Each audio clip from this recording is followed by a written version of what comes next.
Nous sommes généralement inconscients de ce qui nous anime, de ce qui nous met en mouvement. Nous laissons nos pensées et nos désirs vagabonder sans vigilance dans les mondes subtils. Ils s'y promènent comme des enfants dans un centre d'achat, prêts à suivre toutes leurs impulsions. Notre problème, c'est que nous ne savons pas de quoi est constitué ce monde invisible dans lequel nous vivons. Nous croyons que nos pensées sont notre propriété et qu'elles sont cachées en sécurité dans notre tête. Mais il n'en est rien, la pensée est vivante, indépendante et elle a besoin d'être alimentée sans cesse, d'où l'importance de choisir les mondes subtils avec lesquels elle va s'associer.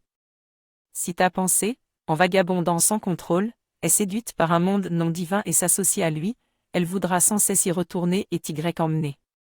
Tu te retrouveras alors empli par ce monde jusque dans le plan physique, et il te conduira là où tu ne voulais pas aller. Peu importe où tu décides de vivre, tu emmèneras toujours avec toi les mondes subtils avec lesquels tu es associé. Nous pouvons éduquer notre pensée par la méditation, la concentration, la pratique d'une discipline et l'étude des textes sacrés. On retisse ainsi un lien vivant avec notre âme et on peut se dégager de l'emprise des influences sombres qui veulent nous manipuler. Tout dans la création fonctionne selon le principe de la fécondation. Le Créateur est un Dieu Père-Mère. Le Père émet la semence, la Mère l'accueille et lui offre les conditions pour s'accomplir.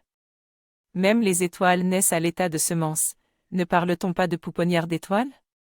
Devant le monde divin, nous sommes tous des récepteurs de semences, des mères. Sans cesse nous mettons au monde ce que nous portons en nous, des influences, des écritures, des alliances, toutes sortes de semences qui cherchent à voyager d'un être à un autre pour s'enraciner et connaître l'expansion de ce qu'elles sont. Si nous sommes inconscients, nous engendrons n'importe quoi n'importe comment. Mais si nous éveillons en nous la vision juste et sage, nous pouvons mettre au monde la lumière à travers tous nos échanges. Par la connaissance de soi et la maîtrise, nous pouvons apprendre à choisir les bonnes semences, à écarter les mauvaises et à préparer notre terre intérieure pour qu'elle soit fertile et propice. Tout, dans notre vie quotidienne, n'est qu'une question de semences, d'influences que nous portons en nous, que nous véhiculons autour de nous et que nous faisons fleurir, consciemment ou inconsciemment. Devenons conscients de notre vie et de ce que nous engendrons à travers elle. Elle est un don de Dieu, une bénédiction que nous devons faire fructifier en contribuant à créer un monde d'harmonie. La plupart des humains accordent très peu d'attention au monde subtil, comme s'il n'existait pas ou qu'il n'avait pas d'influence sur leur vie. Pourtant, ils sont beaucoup plus vivants et puissants que les mondes visibles. Ces mondes nous animent et nous ensemencent sans cesse. Notre seule option face à cette loi inéluctable de la fécondation, c'est de choisir avec quel monde nous voulons nous associer, par quelle influence nous voulons être ensemencés. Pour choisir, il faut être conscient et éveillé. Celui qui est inconscient laisse forcément entrer en lui n'importe quoi car il n'a aucun contrôle. S'éveiller, c'est se faire un corps qui permet à une conscience supérieure de prendre racine en nous. Ce corps se construit par l'étude de l'enseignement de la lumière et par l'engagement devant lui. Il permet de s'éveiller de plus en plus dans la perception des mondes subtils. En devenant vigilants dans nos pensées, nos regards, nos paroles et nos actes, nous pouvons voir ce qui se cache derrière les apparences et faire un choix éclairé. C'est par la pratique quotidienne, l'observation et l'analyse de nos pensées que nous pouvons devenir des porteurs conscients d'un monde clair, vivant et vrai. Il y a dans l'humanité deux grands courants qui déséquilibrent le monde, les matérialistes et les spiritualistes. Les premiers défendent uniquement les valeurs du monde physique en rejetant ce qui appartient au monde subtil. Les seconds vénèrent les mondes supérieurs mais en les séparant de la réalité terrestre.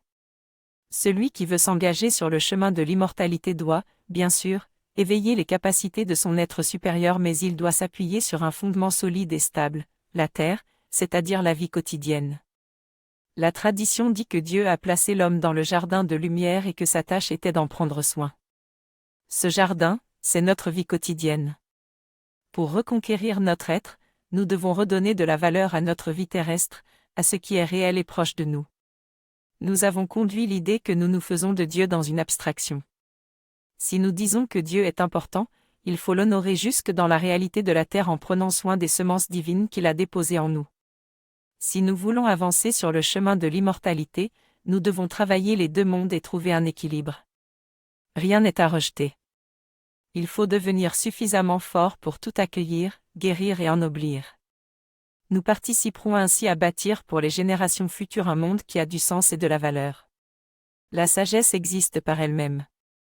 Elle est un monde puissant, vivant, structuré, qui n'a pas besoin de nous pour vivre. Elle est depuis toujours et pour toujours, en éternelle et joyeuse perfection.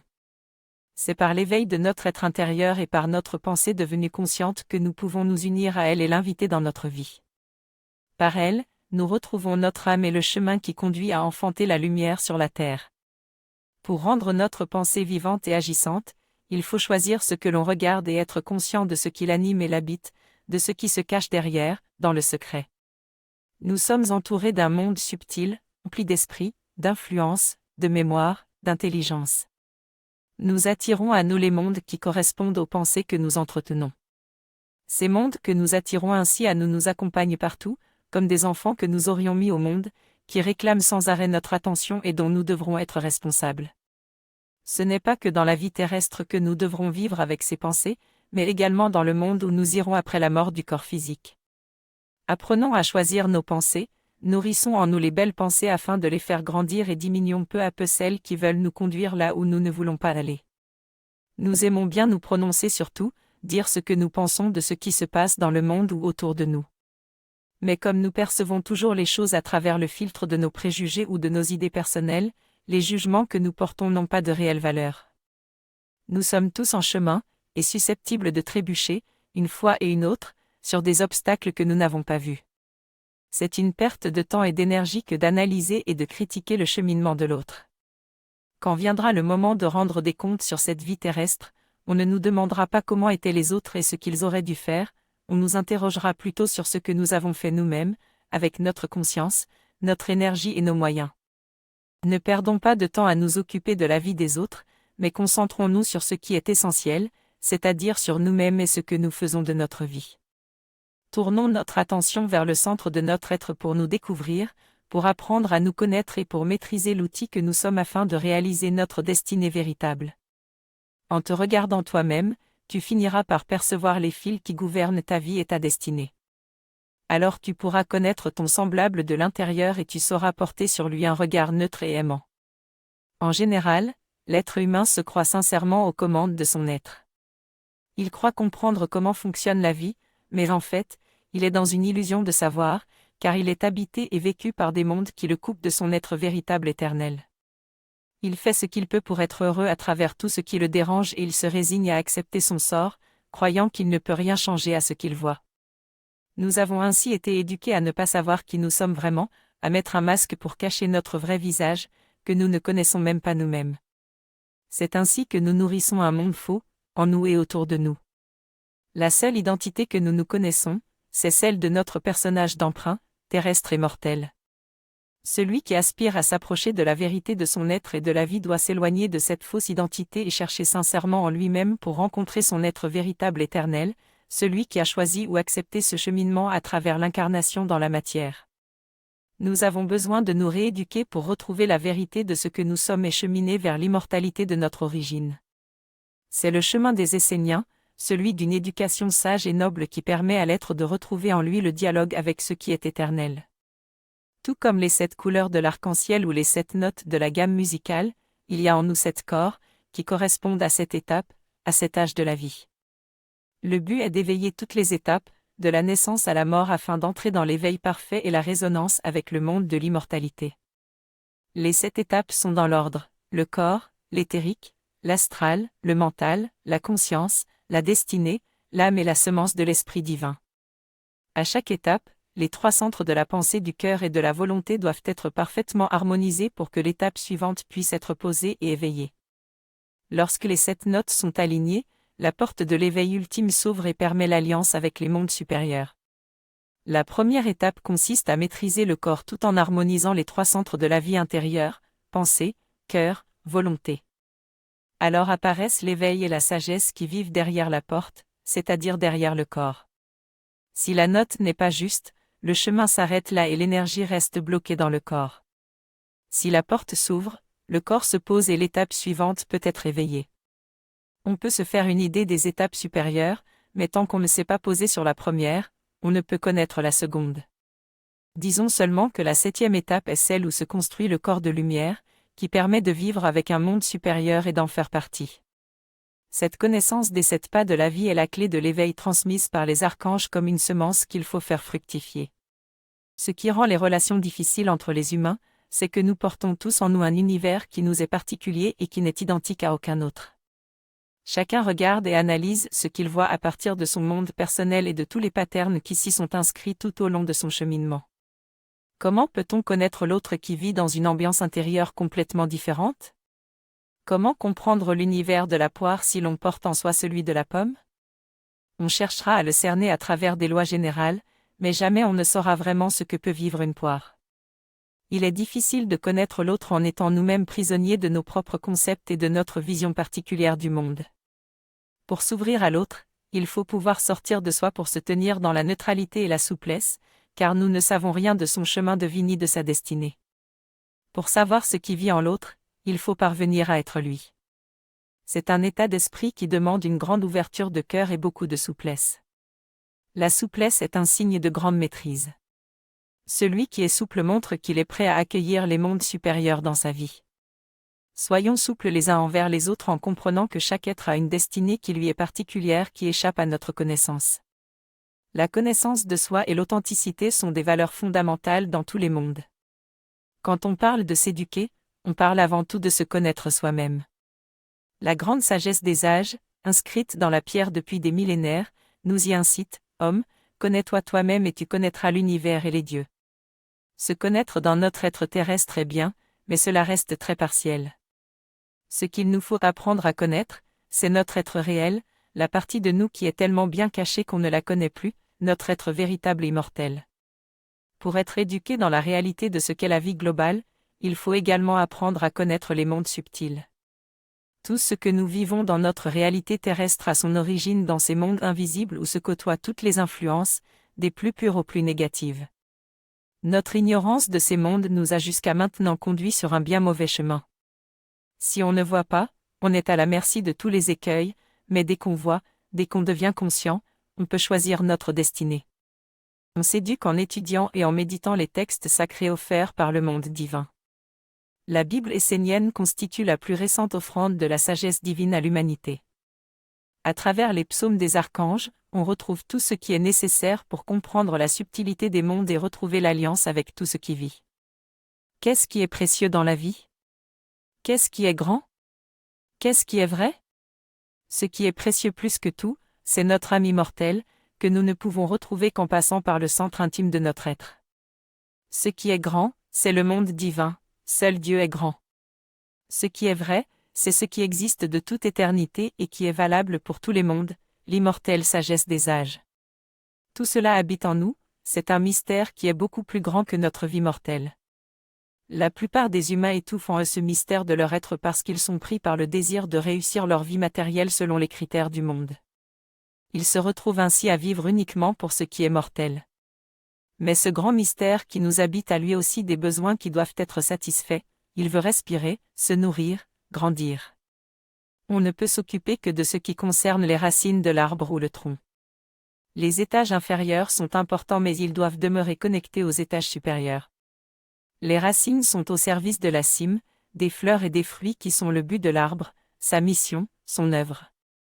En éveillant en nous le discernement, nous apprenons à mettre chaque chose à sa juste place pour que tout ait un sens et soit rattaché au service des mondes supérieurs. Tout vient du monde de l'esprit et est appelé à y retourner. C'est le monde de la création qui demeure fidèle au Créateur. C'est dans ce monde que nous devons trouver les valeurs et les forces avec lesquelles nous devons vivre. Notre rôle d'humain dans la création est d'éclairer le monde de la matière avec la lumière des mondes supérieurs. Nous vivons alors en harmonie avec la mer et les mondes visibles, en apportant la semence divine jusque dans la réalité de la terre.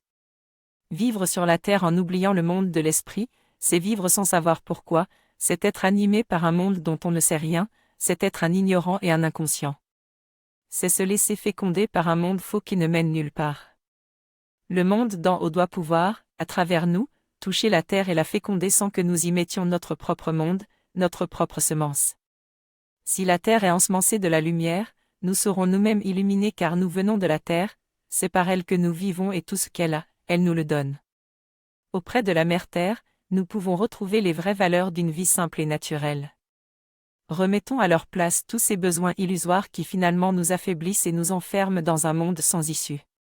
Pour nous, humains incarnés dans le monde de la matière, il n'est pas évident de marcher sur le chemin de l'éveil, car tout nous relie et nous associe à ce qui est mortel. Quand nous naissons, nous endossons une personnalité particulière reliée à une hérédité, à un ciel astral et à tout un monde qui nous enveloppe et qui constitue notre être mortel. Tout cela n'a pour but que d'améliorer ce qui est mortel. En cultivant en nous certains états d'âme reliés aux enseignements sacrés, nous invitons en nous la protection, l'aide et la clarté d'esprit des mondes supérieurs, mais pour en bénéficier à long terme, il faut avoir donné des preuves de notre détermination en ayant parcouru par nous-mêmes un certain chemin. Nous recevons tous en héritage la semence de l'immortalité. Mais qui cherche vraiment, avec ardeur, à connaître les mystères de l'esprit? Sur ce chemin, on ne se contente plus d'être un humain, on cherche intensément à s'unir avec la hiérarchie supérieure, on aspire à devenir un ange. Vouloir évoluer, c'est vouloir changer de règne car il n'y a pas d'évolution à vouloir rester un homme mortel.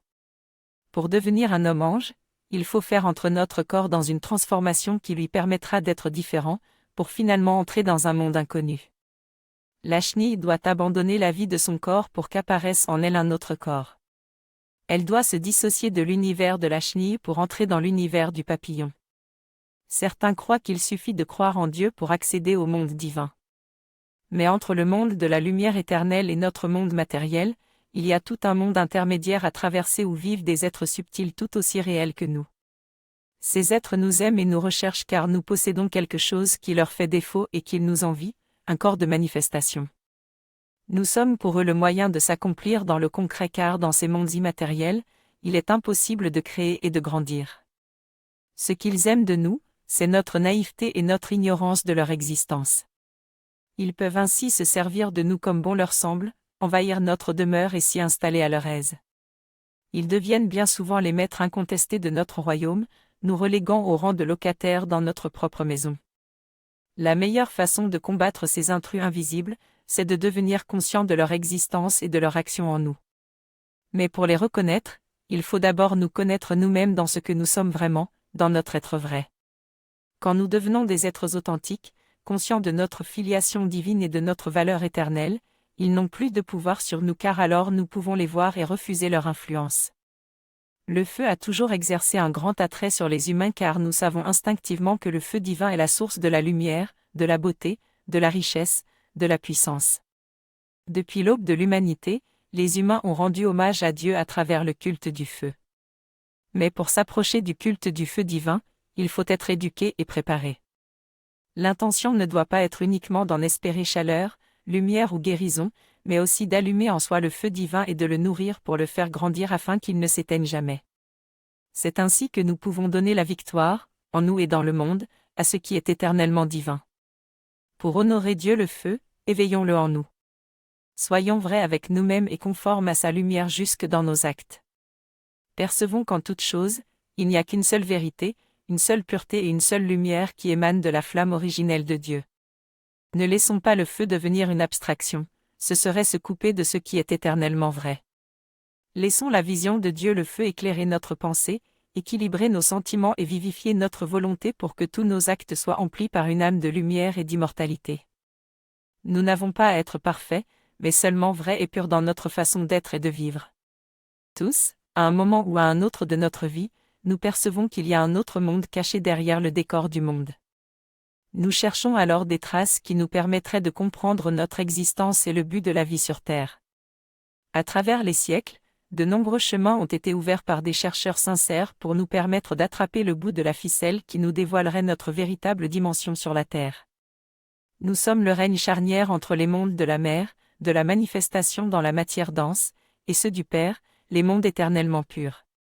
Nous venons de l'animal et nous allons vers l'ange, et nous sommes habités par les deux à la fois. Notre instinct animal nous pousse à nous laisser dominer par les forces cachées de la destruction et par toutes les influences sournoises qui nous incitent à nous battre et à détruire autour de nous ce qui nous empêche de parvenir à nos buts. Toutes ces forces sont orientées vers le corps et vers la personnalité mortelle qui l'habite. En prenant conscience de cette part de notre être qui nous tire vers le bas, nous pouvons choisir de nous détacher de ces influences de notre nature animale pour nous orienter vers la partie angélique de notre être. L'intelligence supérieure de l'ange en nous peut alors nous apprendre à vivre dans les vertus angéliques, la sagesse, l'amour, la tolérance, la paix, le prendre soin. Ces vertus ne sont pas qu'un noble idéal, mais bien une nécessité pour une vie saine, heureuse et vraie. La plupart des humains ont une idée plutôt rétrécie de ce qu'est la pureté. Ou bien ils la conçoivent dans le sens limité de la propreté physique, ou encore dans le sens d'un comportement qui correspond à ce qui est socialement prôné et accepté par la majorité ou par la religion. Ce n'est là qu'une maladroite imitation de ce qu'est la vertu angélique de la pureté. La pureté est essentiellement une vertu intérieure qui permet de savoir exactement qui l'on est et donc de nous présenter tels que nous sommes devant les mondes supérieurs. Être pur, c'est être authentique, vrai et conscient dans toutes les parties de notre être. Être pur, c'est être le maître de notre demeure intérieure, c'est-à-dire ne pas laisser s'installer en nous, même inconsciemment, des êtres qui amènent la disharmonie et le chaos. Être pur, c'est marcher en conscience et sagesse sur le chemin de la droiture, de l'authenticité et de la grande vérité en ouvrant la porte de notre être qu'à des êtres lumineux et fidèles à Dieu. Seule la vérité peut passer la frontière, et seule la pureté peut nous servir de passeport. Soyons authentiques et vrais pour permettre à cette grande vertu de la pureté de s'installer en nous. Il est important d'avoir de vrais amis, non seulement dans le monde visible mais également dans les mondes subtils. Dans un monde comme dans l'autre, il faut savoir reconnaître celui qui est un ami véritable de celui qui se prétend notre ami mais qui cherche à nous tromper et à se servir de nous. Dans les mondes subtils, le mensonge et la manipulation sont choses courantes. Si Dieu a permis la présence et l'action de ces mondes, c'est qu'ils sont utiles à ses projets, ils servent à nous tester et à nous faire avancer. Nous faisons trop confiance à nos sensations humaines et trop peu aux lois supérieures, ce qui nous conduit à chercher nos amis parmi les êtres qui nous promettent de combler nos faiblesses et nos manques. Dans les deux mondes, il faut éveiller notre discernement face à ces influences qui veulent nous orienter dans un sens ou dans l'autre. Les êtres qui cherchent à nous conduire dans la confusion ne sont pas des amis. Ils ne sont pas négatifs en eux-mêmes car ils servent à nous éprouver dans notre intégrité et notre stabilité, mais ils font partie d'un monde d'illusions dont il faudra s'éveiller tôt ou tard. Associons-nous plutôt avec les mondes de la lumière, ceux où tout est clair, vrai et authentique. Nous serons alors protégés de ces êtres subtils qui nous harcèlent pour entrer dans notre maison et tout saccager. Notre corps physique nous a été prêté pour accomplir une mission.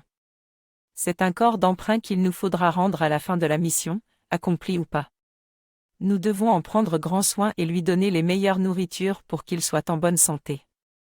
Pour qu'il soit un allié fidèle, il a aussi des besoins fondamentaux qu'il faut respecter tels qu'une conscience claire, une pensée juste, des désirs sains, une respiration vivante. C'est à travers ce corps physique que nous devons faire apparaître le corps que nous continuerons d'avoir après ce cycle de vie, quand nous entrerons dans le monde du non-corps, ce que nous appelons la mort. Ce corps doit naître au cours de notre vie terrestre, il est notre futur, la continuité de notre vie. Si le corps physique est stable, le corps intérieur peut se poser sur lui et grandir dans un monde beaucoup plus grand, un monde qui fonctionne d'une autre manière, qui comporte d'autres modes d'existence et qui est habité par d'autres êtres. Il est fondamental de prendre soin de notre véhicule terrestre pour l'emmener avec nous dans la lumière qui doit naître de lui, mais il ne faut pas concentrer toute notre énergie sur lui. Soyons pour lui un bon maître et maintenons-le dans des états d'âme harmonieux afin qu'il devienne notre associé dans la création de notre corps d'immortalité. Le monde divin n'a jamais abandonné les humains. Au fil des siècles, il a de nombreuses fois ravivé la flamme que l'attrait de la vie matérielle avait éteinte au cœur des hommes. À chaque fois, il a renoué l'alliance avec des êtres restés purs et prêts à travailler pour rétablir la liaison entre les deux mondes et rouvrir le chemin de l'immortalité pour l'humanité. Aujourd'hui encore, le monde divin nous tend la main, il vient comme un renouveau de la grande religion éternelle et universelle à travers la nation essénienne, qui est la nouvelle religion de Dieu sur la terre pour notre époque. Cette nouvelle manifestation de Dieu est offerte à tous les êtres qui veulent se libérer de l'esclavage spirituel, intellectuel et sentimental qui est en train d'asservir et d'enchaîner l'humanité. Accueillons Dieu qui vient comme un renouveau et mettons-le dans la victoire en participant à lui créer ce corps de manifestation qu'est la nation essénienne. Alors pourra apparaître sur la terre l'homme ange qui conduira tous les mondes de la mer vers la libération, l'élévation et la résurrection. Ne demeurons pas dans la croyance ou le désir stérile, mais soyons conscients qu'un nouveau monde est en train d'apparaître et que nous pouvons participer à le bâtir afin qu'il perdure longtemps après nous. Offrons notre force pour que ce corps de Dieu puisse apparaître, s'organiser et exister sur la terre. Nous venons sur la terre accompagnés d'une flamme qui vient d'un monde éternel. Nous avons pour mission de prendre soin de cette flamme, de l'entretenir et de la faire grandir jusqu'à ce qu'elle ait consumé toutes nos imperfections et nous conduise à retourner vers le soleil pour retrouver la flamme originelle, la source première. C'est chaque jour que nous devons faire grandir cette flamme en nous, nous devons travailler à éveiller nos sens et à conduire toutes nos perceptions vers le monde noble, grand et pur de l'intelligence divine. C'est de cette façon que notre âme peut recevoir la nourriture dont elle a besoin pour retrouver un dialogue avec le monde divin et ouvrir sur la terre le chemin de la libération. Nous nous sommes égarés en chemin, nous avons trahi cette flamme en nous, en même temps que cette liberté de choix que nous avons reçue en héritage. Mais il est encore temps de nous reprendre en apprenant à conduire tout ce qui pénètre en nous à travers nos sens vers la noblesse et la perfection. C'est ainsi que la lumière d'une intelligence supérieure pourra apparaître dans notre vie et consumer en nous toute négativité. Ce qui vient de Dieu, ne l'offrons pas à des mondes qui sont en désaccord avec sa volonté, car cela contribue à la destruction du futur de la terre et de l'humanité. La parole est une merveille, elle est le fruit de toute une évolution. C'est un outil que des mondes utilisent, à notre insu ou avec notre accord, pour nous conduire vers la perdition ou la gloire. Nombreux sont ceux qui prononcent des paroles vides de sens et qui jurent et maudissent à longueur de journée. Ceux-là sont des inconscients, mais pour ceux qui veulent cheminer vers Dieu, il est important de savoir ce qui peut être dit et ce qui ne le peut pas.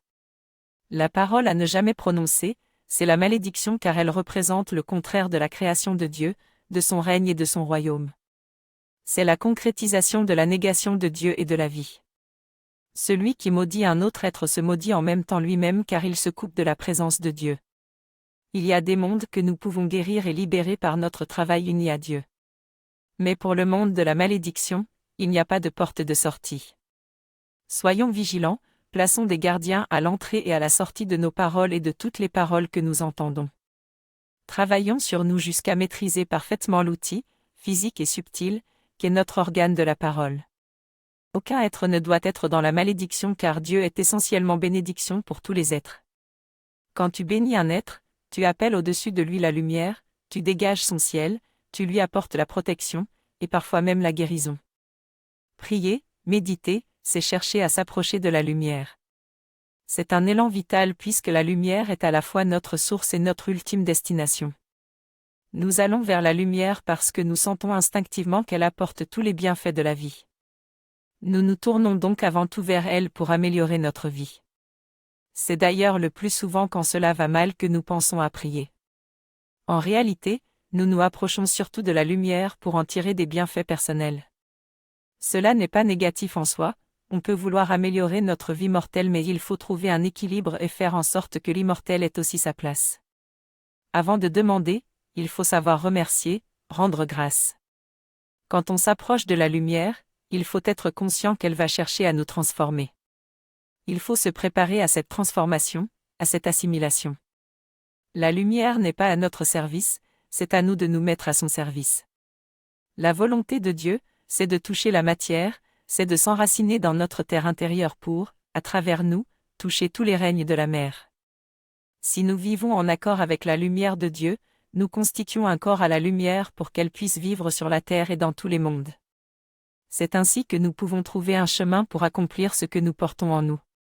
Dieu est vivant. L'alliance est vivante. Mais pour que puisse apparaître celui qui est plus grand que tout, il lui faut un corps de manifestation. Ce corps, c'est la Bible essénienne, contenant plus de 1000 psaumes recueillis pendant près de 15 ans au cours des célébrations de la ronde des archanges au solstice et aux équinoxes. Ces psaumes sont les textes fondateurs de la nation essénienne, qui constituent la nouvelle manifestation de la religion éternelle de Dieu sur la terre. À travers ces psaumes, Dieu émet vers la terre une nouvelle impulsion pour faire naître une nouvelle prise de conscience qui pourra toucher la terre et l'humanité. La lumière n'exige pas de nous ce qui est impossible. Elle demande seulement que nous soyons clairs et éveillés pour ne pas laisser des mondes sombres s'emparer de cette splendeur qui vient vers nous. À travers ces psaumes, Dieu répond à la prière des humains en s'offrant lui-même comme nourriture car il est présent en chacun d'eux. En honorant l'intelligence divine qu'ils contiennent, nous accomplissons la volonté de Dieu et des mondes supérieurs. Étudions-les et rendons-les vivants en appliquant leur sagesse dans notre vie, car ils sont la parole de Dieu, son enseignement, sa sagesse, sa volonté, son être. Il n'est pas possible de s'approcher du monde divin en étant seul. Quand Dieu parlait avec Moïse, comme avec tous les envoyés, c'est aux représentants d'un peuple qu'il s'adressait. On ne va pas vers Dieu pour sauver sa peau, pour tirer son épingle du jeu, pour accéder individuellement à un monde supérieur. On va vers Dieu pour se mettre à son service et lui permettre d'établir son royaume sur la terre pour tous les êtres. D'ailleurs, lorsqu'un être se présente au portail du monde de la lumière, ce n'est pas à lui-même qu'on demande ce qu'il a fait de bon sur la terre, mais à la multitude, aux pierres, aux plantes, aux animaux, aux hommes. C'est eux qui témoigneront des fruits de la vie qu'il aura partagée. Si les fruits sont bons et si la multitude témoigne en sa faveur, il sera accepté et consacré. Le chemin vers la lumière n'en est pas un de développement personnel mais de service. Celui qui cherche à se connaître dans la simplicité et qui veut partager avec les autres dans la vérité est le bienvenu sur ce chemin. Il peut être imparfait, mais s'il est authentique et clair, prêt à se transformer, il sera accueilli et éduqué dans la sagesse. C'est dans le partage et la générosité que la lumière se révèle.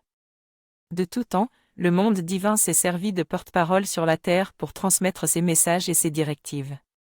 Parmi les envoyés de la lumière, beaucoup ont chuté et ont finalement transmis au monde sombre la puissance qui leur avait été confiée. Ceux qui ont transmis le message dans la pureté ont ouvert les chemins des religions et des traditions authentiques.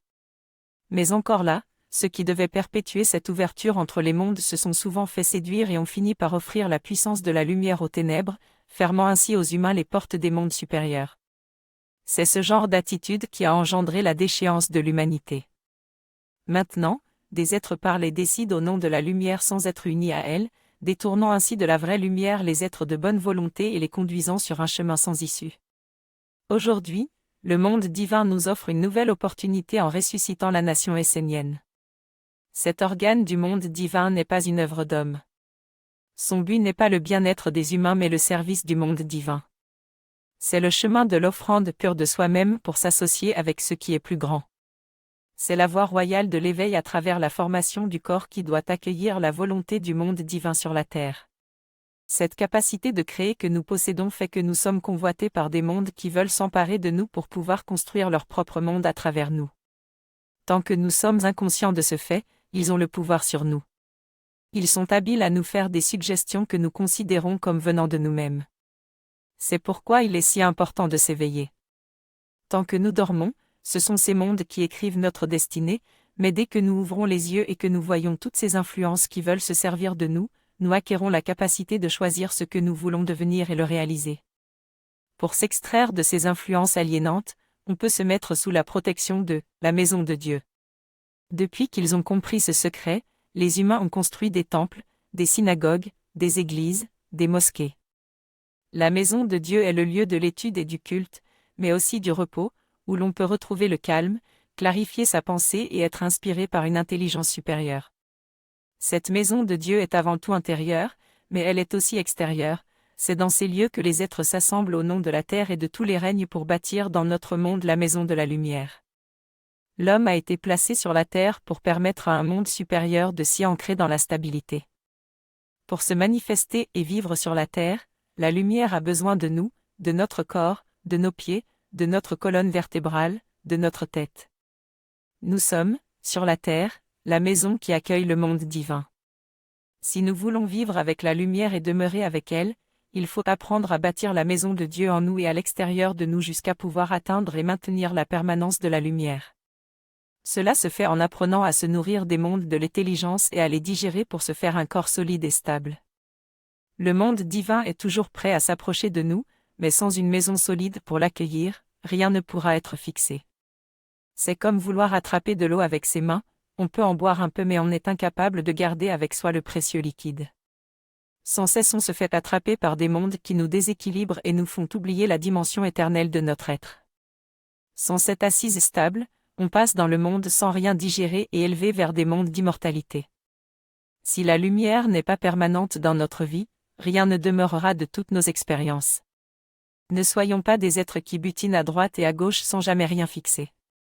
Faisons apparaître sur la terre la maison de Dieu, le corps qui permet à la lumière d'être dans la victoire. Nous ne nous sommes pas incarnés pour être entretenus et bichonnés par le monde divin comme des enfants impuissants. Nous n'avons pas été placés sur cette terre pour être sans cesse nettoyés et redressés par la lumière, mais pour être des serviteurs puissants, des bâtisseurs, des créateurs actifs afin de donner un corps agissant à la lumière.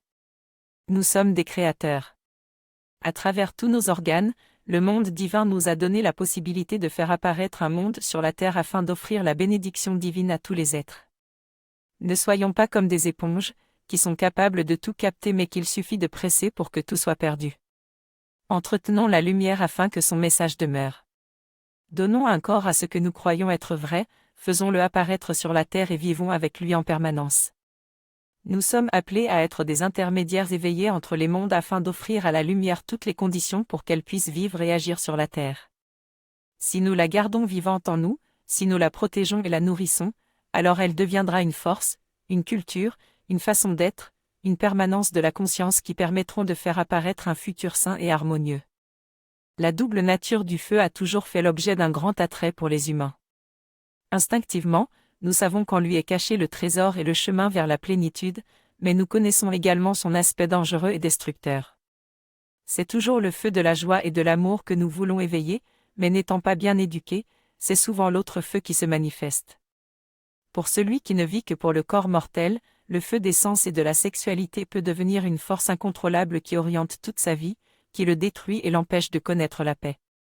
C'est le feu de la destruction qui s'éveille, un feu qui va tout dévorer et conduire l'être à poser des actes qu'il regrettera par la suite, dans ses moments de lucidité. L'autre feu, le feu de Dieu, est dans l'œil pur qui sait faire apparaître la divinité en chaque être, en chaque monde, en chaque chemin. C'est le feu de la grandeur et de la noblesse, la vraie lumière qui bénit et guérit.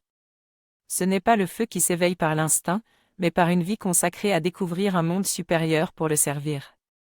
Pour connaître ce feu sublime, il faut d'abord calmer tout ce qui vient de l'homme mortel et canaliser ses énergies vers le haut. Seule la lumière véritable peut venir à bout du feu destructeur et tout conduire vers l'intelligence supérieure divine.